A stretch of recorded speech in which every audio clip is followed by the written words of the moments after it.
یہ بہن نے کال کرنے کی کوشش کی تھی، وہ کٹ گئی تھی کہ ہم جس بھی کام میں ہاتھ ڈالتے ہیں وہ کام ہوتا نہیں ہے، تو کیا مسئلہ ہے؟ شاید کوئی جادو ٹونا ہے، کیا ہے؟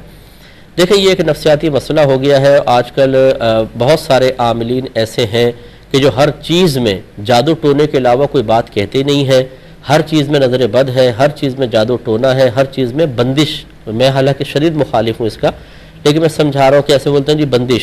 بندش ہو گئی ہے، جس کی وجہ سے ہمیں اتنے وسوسے آتے ہیں اور ہم اتنا ان چیزوں کو نوٹ کرنے لگ جاتے ہیں کہ جو اس قسم کی تعلیم کی روشنی میں ہمیں نظر آ رہی ہوتی ہے کہ جو مثبت چیزیں ہوتی ہیں وہ بالکل فراموش ہو جاتی ہیں۔ حالانکہ یہی بہن اگر غور کر لیں کہ ان کے 50 کام ایسے ہوں گے کہ جو ہو رہے ہیں اور اس میں رکاوٹ نہیں ہے۔ مثلا یہ رات کو سونا چاہتی ہیں، سو جاتی ہیں، صبح اٹھتی ہیں، ناشتہ کرتی ہیں، کھانا ہضم ہو رہا ہے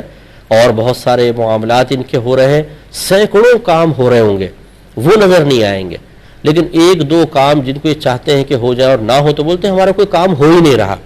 تو یہ وسوسے کیوں آئے ہیں؟ ہم اتنے نازک مزاج کیوں ہو گئے ہیں؟ ہر چیز کے اندر ہماری ہاں اور مثبت ہی کیوں ہونا چاہیے؟ یہ اس لیے کہ ہم چاہتے ہی نہیں ہیں کہ ہم پر کوئی آزمائش آئے، کوئی فکر آئے، اور ہماری نظر صرف اور صرف کمی کے اوپر ہوتی ہے، محرومی جس چیز کے اندر ہے اس پر ہماری توجہ ہوتی ہے۔ جو کامیابیاں ہو رہی ہیں اور جو اللہ تبارک و تعالی نے بغیر طلب کے ہمیں نعمت عطا فرمائی ان کی طرف ہم بالکل متوجہ نہیں ہوتے، تو یہ ناشکراپن غالب آتا ہے۔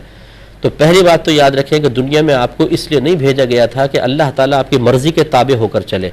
بلکہ اس لیے بھیجا گیا تھا کہ اللہ تعالیٰ کچھ احکام آپ کو دے گا، کچھ آزمائشیں دے گا، اس پر پورے اتریں تو آپ امتحان میں پاس ہوں گے، اس کے بدلے میں جنت ملے گی۔ اب یہ عجیب و غریب صورتحال ہے کہ ہمیں دنیا میں بھیجا ہے امتحان کے لیے، اور ہم یہ کہیں کہ ایگزامنر سے یہ کہیں کہ بھائی امتحان وغیرہ میں نہیں دیتا ہوں، اب میں تمہیں کہوں کھڑے ہو جاؤ تو کھڑے ہو جاؤ، بیٹھ جاؤ تو بیٹھ جاؤ، میں کہوں پانی پلاؤ تو پانی پلاؤں، میں کہوں تم کمرے سے باہر چلے جاؤ تو باہر چلے جاؤ، میں کہوں راؤنڈ لگاؤ تو راؤنڈ لگاؤ۔